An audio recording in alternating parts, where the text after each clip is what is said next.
Some people go through life with their arms crossed, not because they are cold, but because they learned early that nothing warm was coming.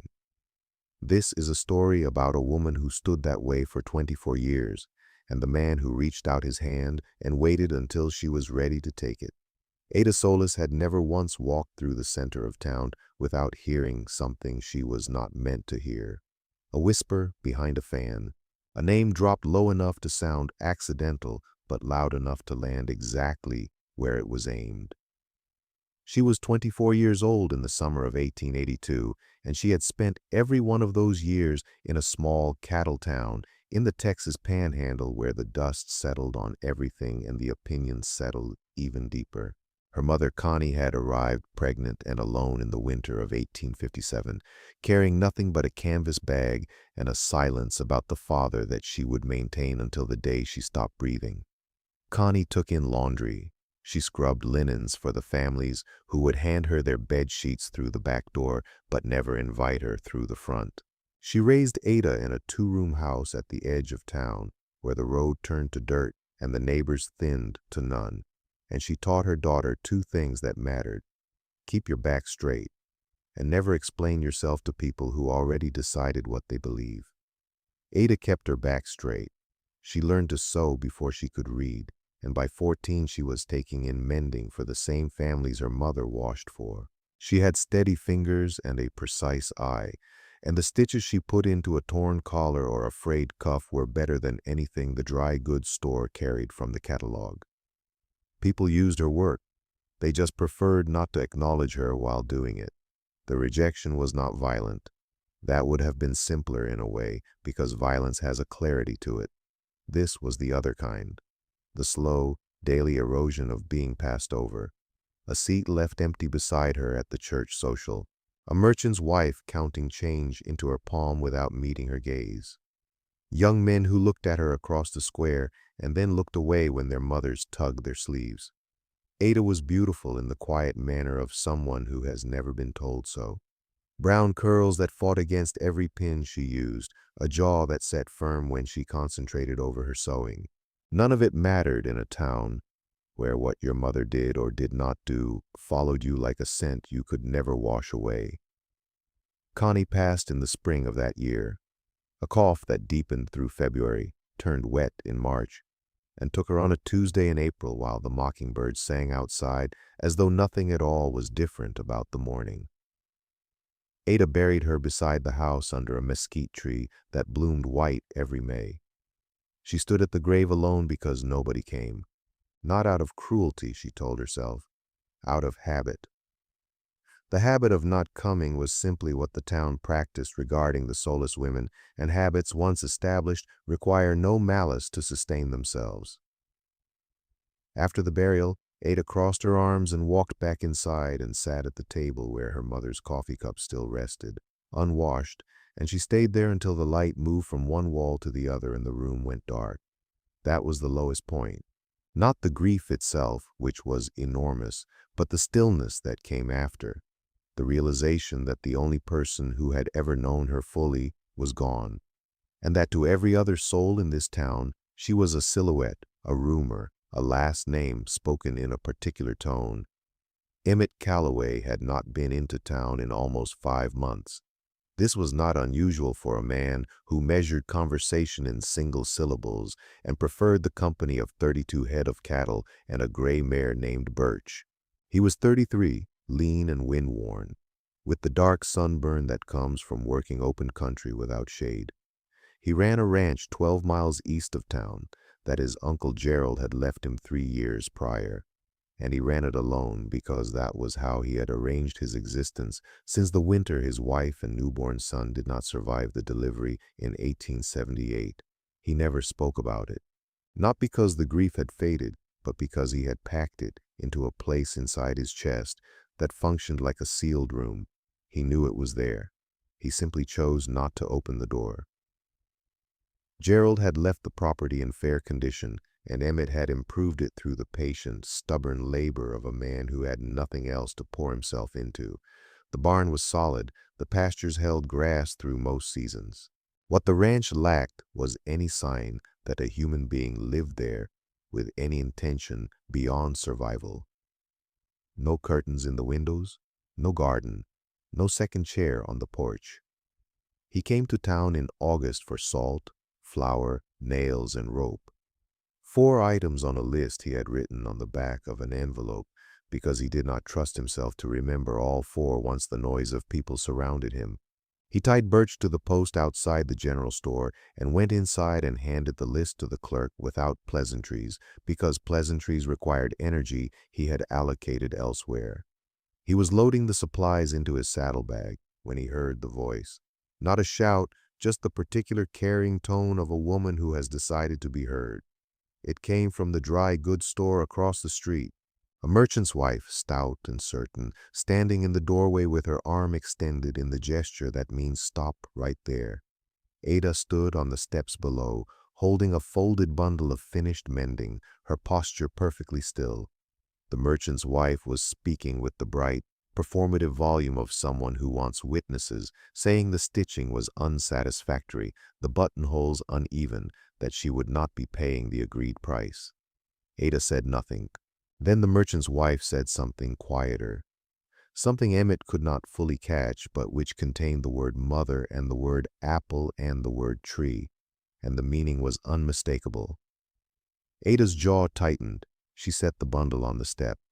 She turned and walked away without collecting a single cent, her arms crossed over her chest, her spine rigid, her boots raising small clouds of dust that hung in the August air behind her like punctuation marks. Emmett watched all of this. He was not a man given to impulse. He considered things slowly, the way fence posts should be set, deep and deliberate, so they hold. But something in the geometry of that scene, a capable woman walking away from earned wages with her arms locked against her own body as if holding herself together, registered in a part of him that the sealed room had not fully contained. He crossed the street. He picked up the bundle from the step and examined the stitching because he knew enough about leather and fabric to recognize craftsmanship. The buttonholes were flawless. Every seam sat flat and even. He set the bundle back down and followed the road Ada had taken, not quickly, but steadily, the way you approach a horse that has been handled roughly and needs to understand that the next touch will be different. He found her at the water pump beside the livery stable. She was not crying. Her face held the dry, controlled blankness of a person who stopped crying about this particular subject years ago. "Pardon me," he said. She looked up, defensive, immediate, already bracing. "That mending you left on the step, those buttonholes are the best work I have seen in this county. I have a coat with a torn shoulder seam, and I would pay fair price if you would repair it." Ada studied him. She had the measuring gaze of someone who has learned to evaluate sincerity the way a jeweler evaluates stones, quickly, by weight and light, because mistakes are expensive. "I do not know you," she said. "Emmett Calloway, ranch east of here, 12 miles on the creek road." A pause. "Why did you follow me?" "Because nobody should walk away from honest wages for dishonest reasons." Something shifted behind her expression. A fracture, very small, in the wall she maintained. "Bring the coat to the house at the end of the north road," she said. "Tuesday, I will look at the seam." He brought the coat on Tuesday. The shoulder seam was torn in a way that suggested years of hard use and no attempt at repair, which told Ada 2 things about this man. He worked until things broke, and he did not ask for help until someone offered. She fixed the seam in 20 minutes. He paid double what she quoted without discussion. Then he sat on her porch step because she did not have a second chair, and drank the water she brought him because she did not have coffee, and they talked for the first time. It was not a long conversation. Emmett was not built for long conversations, but the words he used were chosen carefully and placed with intention, like fence posts, and Ada found that she did not need to guard herself against the spaces between them. The silences were not the loaded, judgmental kind she had survived her entire existence navigating. They were simply quiet, the way a field is quiet, open and without agenda. He came back the following Tuesday with a bridle that needed new stitching on the cheek piece. The Tuesday after that, a pair of leather gloves with a split thumb. The repairs were genuine, but the regularity was not accidental, and both of them understood this without naming it. On the fourth Tuesday there was nothing to mend. He came anyway. He brought a sack of flour and a tin of coffee and set them on her porch without ceremony. "I do not accept charity," she said. Her arms were crossed. "It is not charity." He removed his hat because the conversation had arrived at a place that required it. "You fed me water for 3 weeks when you barely have enough for yourself. I am settling a balance." Ada uncrossed her arms. It was a small motion, but he noticed it the way he noticed when Birch shifted weight from one hoof to another, a sign that the tension had changed. She made the coffee. It was the first time in months she had prepared a cup for someone other than herself, and the ordinariness of the act struck her with a force she was not prepared for. She turned her face toward the road, so he would not observe what was happening across her features. The weeks moved into September. Emmett found reasons to come to town that his supply list did not strictly justify. Ada began leaving the porch step, clear on Tuesday mornings, a gesture so subtle that only someone paying close attention would recognize it as expectation. He paid close attention. He always had. Underneath the quiet exterior, Emmett Calloway observed the world with the careful focus of a man who had lost something precious and decided never to miss another important detail for as long as he remained breathing.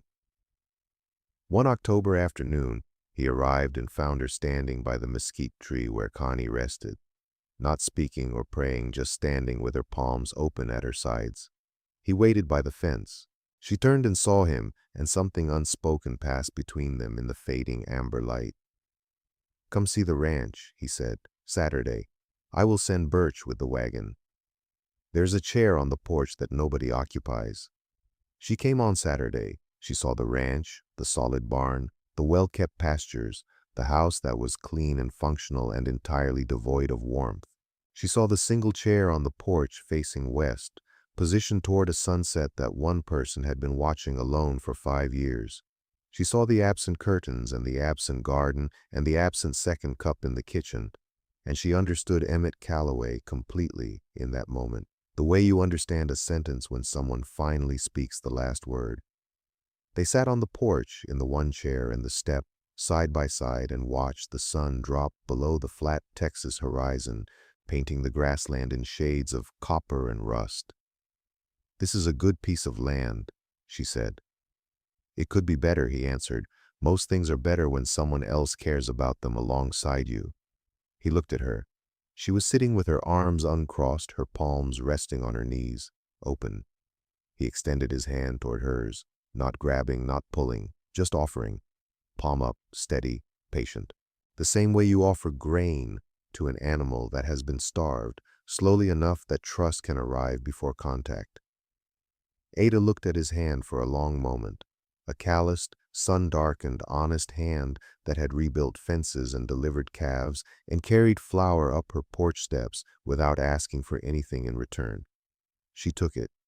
The proposal came 3 weeks later on a Tuesday, because Tuesdays belonged to them now. He did not kneel. He stood in front of her on the porch where a second chair had appeared since her first visit, and he spoke plainly. "I have been alone for 5 years, and I was prepared to remain that way for the rest of my days. Then I crossed the street to pick up a bundle that someone set down because this town refused to see what was right in front of it." He paused. "I see it. I have seen it since August. I am asking you to stay, Ada, not because you have nowhere else, but because this is where you belong, with me, on this land, in this house that has been waiting for you longer than I understood." Ada Solis, who had spent 24 years with her arms folded against a world that offered her nothing worth opening them for, looked at Emmett Calloway and said the word she had never been given sufficient reason to speak. Yes. They married in November, a small ceremony at the ranch with the county judge and 2 neighboring ranchers as witnesses. Ada wore a dress She had sewn herself from blue cotton she purchased with her own earnings, every stitch deliberate, every seam perfect, because she was a woman who understood that the things you build with your own capable grip carry a value that no one can take from you. The first winter was hard in the way that new beginnings often are, adjusting to shared silence instead of solitary quiet. But when March softened the ground, Ada planted a garden. She hung curtains in every window, cream-colored fabric that caught the morning glow and made the house look, for the first time, like someone intended to remain. Emmett watched the transformation without comment, but with the steady attentiveness that was his truest form of devotion. One evening in April, standing at the barn door after the last chores, he saw her on the porch in the second chair, reading by the fading daylight with a cup of coffee beside her, and the sealed room inside his chest opened quietly, without ceremony, the way a door opens when whatever waits behind it is finally ready to be part of the house again. The town noticed. Towns always do. A few people came around, brought by the gravitational pull of a functioning ranch, with a woman who could stitch anything and a man who raised good cattle. Ada accepted their presence with grace and without gratitude because she owed them nothing, and she was finished performing thankfulness for attention that should have been offered freely all along.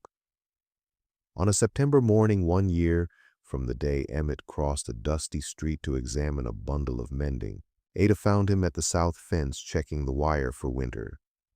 She walked across the pasture carrying 2 cups of coffee, and when she reached him, she extended one toward him, palm open, steady, the mirror of the gesture he had offered her months before. He took the cup. Their fingers touched over the warm clay. "Emmett," she said, "thank you for crossing the street." He looked at her. The Texas morning spread gold across the grassland behind them, wide and unhurried. "Thank you for uncrossing your arms," he said. She smiled. It was the kind of expression that arrives when something wounded has finally healed clean, not without a mark, but without infection, without bitterness, with only the smooth, durable tissue of a scar that proves you survived the thing that tried to reduce you. They stood at the fence together, shoulder to shoulder, watching their cattle move through grass that belonged to both of them now, and the land, patient and indifferent to every opinion ever whispered in that small town, held them the way good land holds the people who care for it, completely, without condition, for as long as they were willing to stay. If you're still here, if you stayed through this whole journey, I want you to know something.